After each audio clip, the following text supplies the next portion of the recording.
প্রথম পাতে তেতো। কোনো এমন বাঙালি নেই যিনি এই বিষয়টা সম্বন্ধে জানেন না।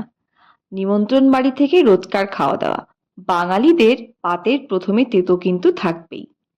প্রাচীন কাল থেকেই এই তেতো খাওয়ার প্রচলন কিন্তু রয়েছে, তাও শরীরকে ঠান্ডা রাখবার জন্য। বলা হয় আমাদের যেহেতু ক্রান্তীয় অঞ্চলের দেশ, তাই শরীরকে ঠান্ডা এবং পাচন শক্তিকে স্ট্রং বানাতে তেতোর কিন্তু জুড়ি মেলা ভার। শ্রী চৈতন্য চরিতামৃতেতেও কিন্তু এই সুক্তোর উল্লেখ রয়েছে। তাও ভাবতে পারেন সেটা আবার 16th সেঞ্চুরিতে লেখা।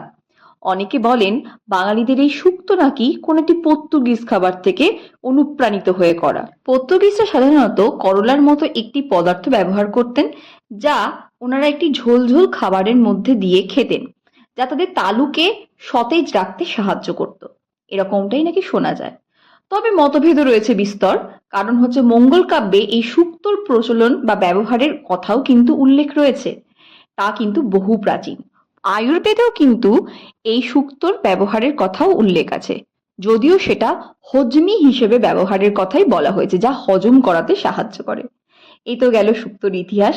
বাঙালির শুক্তো প্রিয় ছিল, আছে, থাকবে। বর্তমানে অবশ্য শুক্তো রান্নার পদ্ধতিতে বেশ কিছু পরিবর্তন এসছে, তাই নিয়েই ছিল আজকের ভিডিওটা। ভিডিওটা কেমন লাগলো অবশ্যই কমেন্টে জানাবেন।